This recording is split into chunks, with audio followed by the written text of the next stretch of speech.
Good morning વિદ્યાર્થી મિત્રો, તમારું હાર્દિક સ્વાગત છે આપણી યુટ્યુબ ચેનલ એમડી એકેડમીમાં।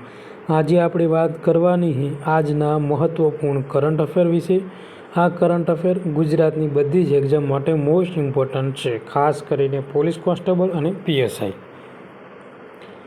હાલમાં આંતરરાષ્ટ્રીય જે અરબી ચિત્તા દિવસ ક્યારે ઉજવવામાં આવે છે?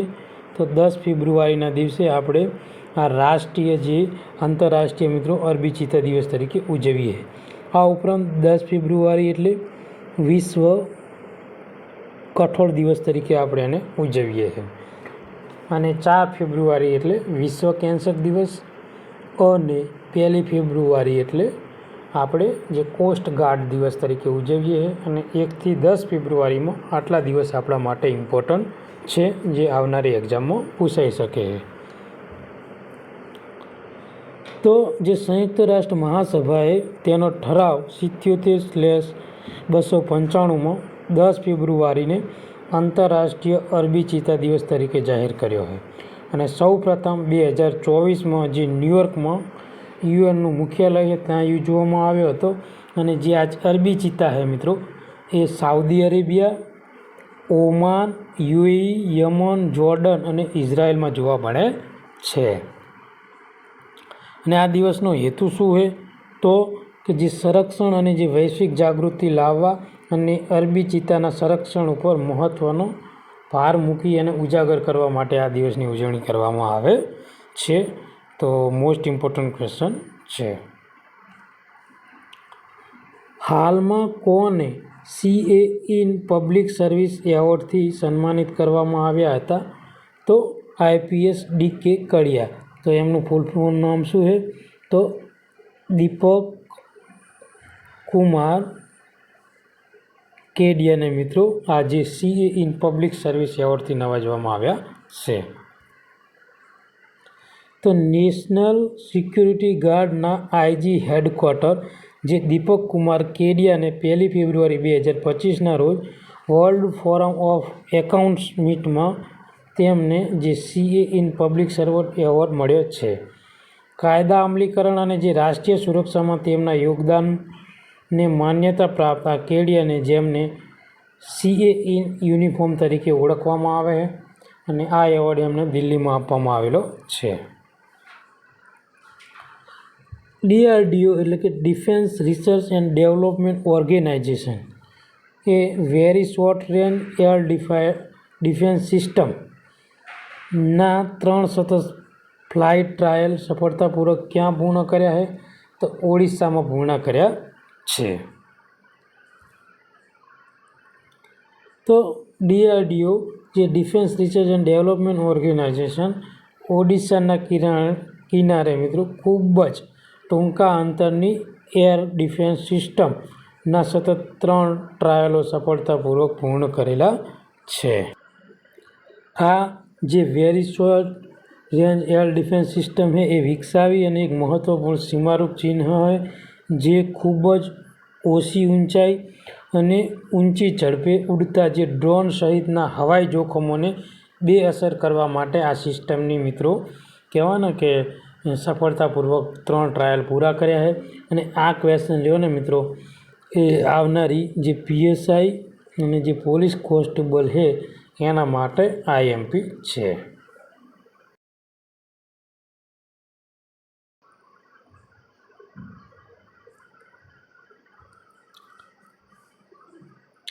હાલમાં કયો દેશે ICC અંડર-19 મહિલા T20 વર્લ્ડ કપ જીત્યો છે?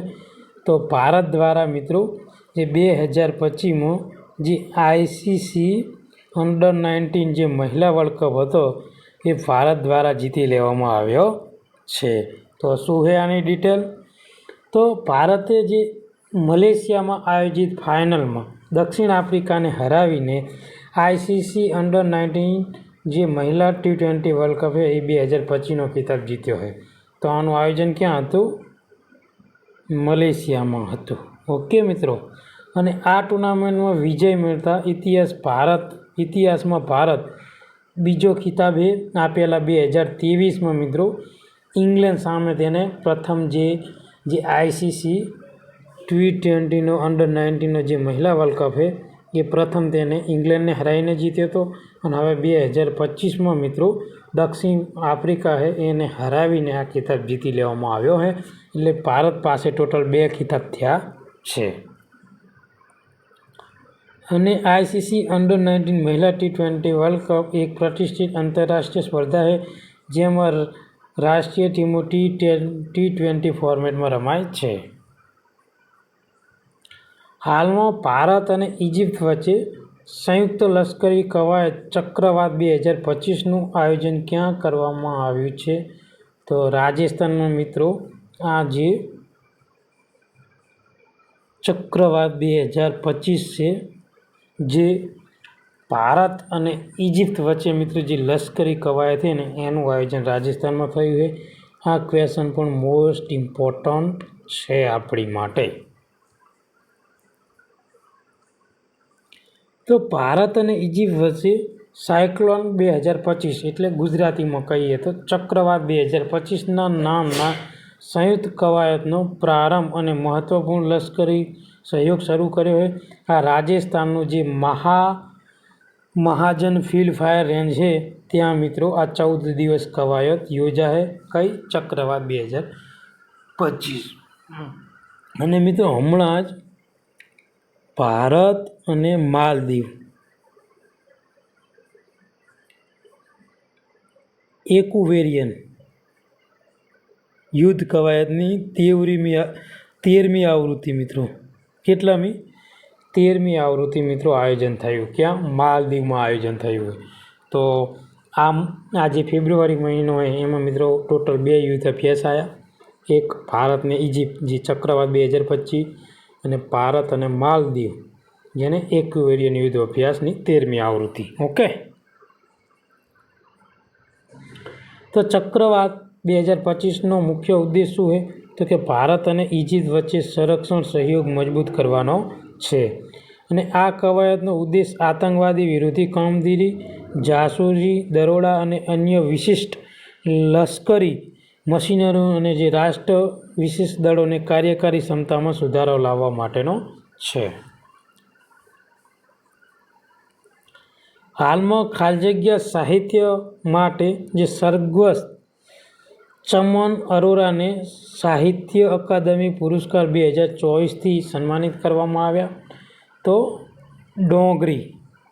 ડોંગરી જે સાહિત્ય છે એના સ્વર્ગસ્થ જે કવિ છે કોણ? ચમન અરોરાને એમને સાહિત્ય અકાદમી પુરસ્કાર 2024થી નવાજવામાં આવ્યા છે. પણ મરણોત્તર એવોર્ડ આપવામાં આવ્યો છે. કયો? મરણોત્તર. તો સ્વર્ગસ્થ આ ચમન અરોરા છે તેમની ટૂંકી વાર્તા કઈ છે? એક હોર અશ્વત્થામા. આ જે તેમની ટૂંકી વાર્તા છે એમને ડોંગરી ભાષા છે એનો મરણોત્તર સાહિત્ય અકાદમી પુરસ્કાર 2024થી સન્માનિત કરવામાં આવ્યા છે.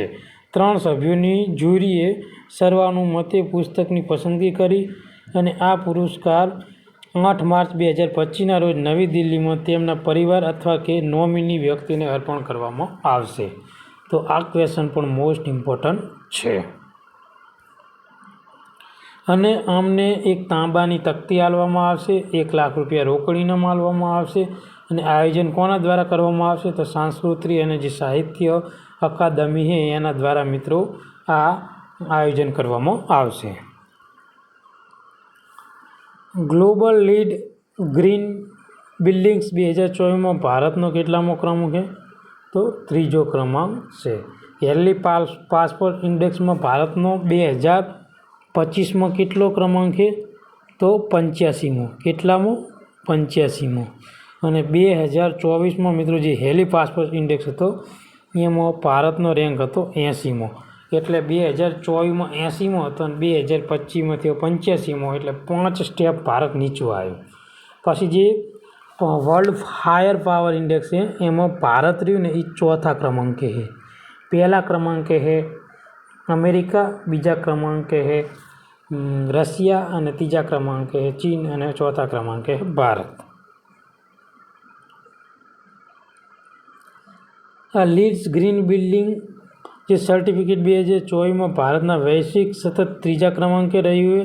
જેમાં 8.50 મિલિયન GSM પ્રમાણિત જગ્યાઓને આવરી લેતા 370 પ્રોજેક્ટ છે. ચીન પહેલા ક્રમાંકે છે, બીજા ક્રમાંકે છે કેનેડા અને ભારત છે ત્રીજા ક્રમાંકે. નવી દિલ્હીમાં આયોજિત ત્રીજા ભારત જાપાન સ્ટીલ સંવાદિતામાં કયા દેશે ભારત સાથે ભાગીદારી કરી છે? તો જાપાન સાથે ભાગીદારી કરી છે.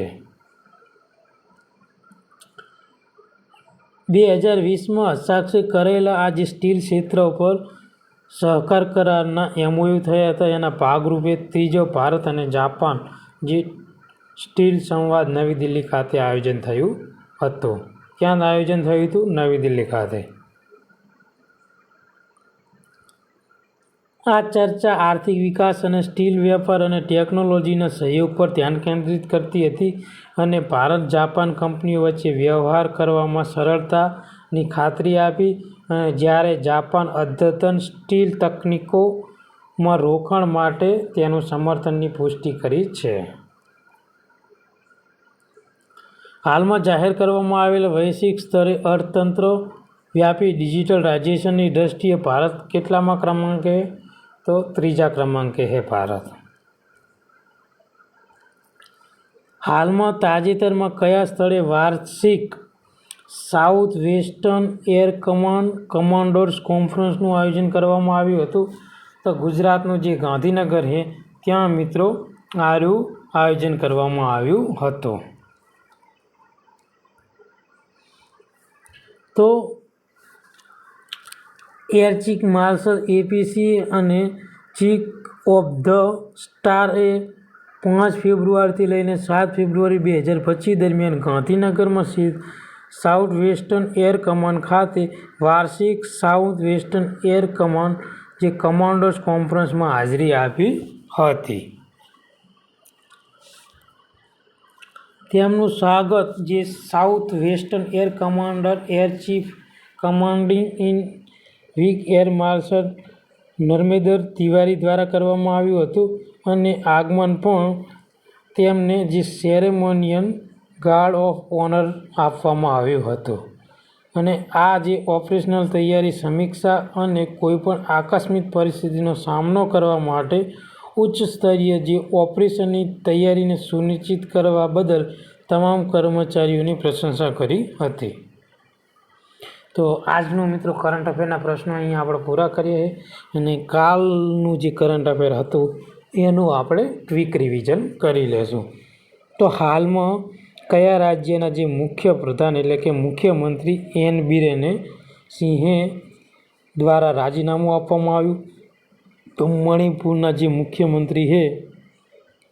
મુખ્યમંત્રી એમને પોતાના પદ ઉપરથી રાજીનામું આપ્યું છે, કારણ કે મણિપુરમાં 2023થી મિત્રો હિંસા ચાલી રહી છે. તેથી સામાજિક અને જે રાજકીય દબાણના અંતે જે N બિરેને મિત્રો પોતાના પદ ઉપરથી રાજીનામું આપેલું છે. દર વર્ષે ક્યારે વિશ્વ કઠોળ દિવસ ઉજવવામાં આવે છે? તો 10 ફેબ્રુઆરીના દિવસે આપણે વિશ્વ કઠોળ દિવસની ઉજવણી કરીએ છીએ. હાલમાં કયા રાજ્યના દ્વારા વિશ્વમાં સૌથી મોટો ઝુમુર ઉત્સવ આયોજન કરવામાં આવ્યું? તો આસામમાં. હાલમાં પેરિસમાં AI સમિટનો પ્રારંભમાં કોણે સહ અધ્યક્ષ તરીકે ઉપસ્થિત રહ્યા હતા? તો આપણા PM નરેન્દ્ર મોદી. હાલમાં આર્જેન્ટિના દેશે સાર્વભૌમ ચિંતાઓને ટાંકીને કઈ સંસ્થામાંથી ખસી જવાની જાહેરાત કરી છે? તો WHOમાંથી, વિશ્વ આરોગ્ય સંસ્થામાંથી ખસી જવાની જાહેરાત આર્જેન્ટિનાએ કરી છે. આની પહેલાં મિત્રો જે USA અને ડોનાલ્ડ ટ્રમ્પ દ્વારા પણ આ જે WHOમાંથી મિત્રો ખસી જવા માટે તેમને ઘોષણા કરી હતી. હાલમાં કયા દેશે ચીનની જે બેલ્ટ એન્ડ રોડ ઇનિશિયેટિવમાંથી સત્તાવાર રીતે ખસી ગયો હોય? તો પનામા. કયા દેશે સંશોધકોને IVFનો ઉપયોગ કરીને પ્રથમ કાંગારૂ ગર્ભ સફળતાપૂર્વક બન્યું હોય? તો ઓસ્ટ્રેલિયાએ મિત્રો જે IVF ટેકનોલોજી છે ને એનો ઉપયોગ કરીને પ્રથમ આ જે કાંગારૂ ગર્ભનું સફળતાપૂર્વક બનાવ્યું છે. હાલમાં ભારત તરફથી ઓડીઆઈ ક્રિકેટમાં રોહિત શર્માએ કોના દ્વારા સૌથી વધુ સિક્સરનો રેકોર્ડ તોડ્યો હોય? તો ક્રિસ ગેલનો રેકોર્ડ તોડ્યો છે રોહિત શર્માએ. અને જે રોહિત શર્મા છે એ વિશ્વમાં બીજા ક્રમાંકે આવી ગયા છે છગ્ગા મારવામાં. કેટલા છગ્ગા માર્યા છે? તો 332 છગ્ગા માર્યા છે, જ્યારે ક્રિસ ગેલે 331 છગ્ગા મારેલા છે. અને જે શાહીન આફ્રિદી છે મિત્રો, એને 351 છગ્ગા સાથે પહેલા નંબરે છે ઓડીઆઈમાં. ઓડીઆઈની વાત થાય. હાલમાં એનએસડીસીના ઇન્ટરનેશનલ એકેડમી કયા શહેરમાં શરૂ કરવામાં આવી હતી? તો નોઈડામાં. તાજેતરમાં અમદાવાદ મ્યુનિસિપલ કોર્પોરેશનનું કેટલા કરોડનું અંદાજપત્ર સ્ટેન્ડિંગ કમિટી સમક્ષ રજૂ કરવામાં આવ્યું? તો 14,001 કરોડનું. તો આ આજનું મહત્ત્વપૂર્ણ કરંટ અફેર આપણે અહીંયા પૂરું કરીએ. તમને આ વિડીયો ગમ્યો હોય તો લાઈક કરજો, શેર કરજો અને બીજા મિત્રોને મોકલજો. Thank you. ધન્યવાદ.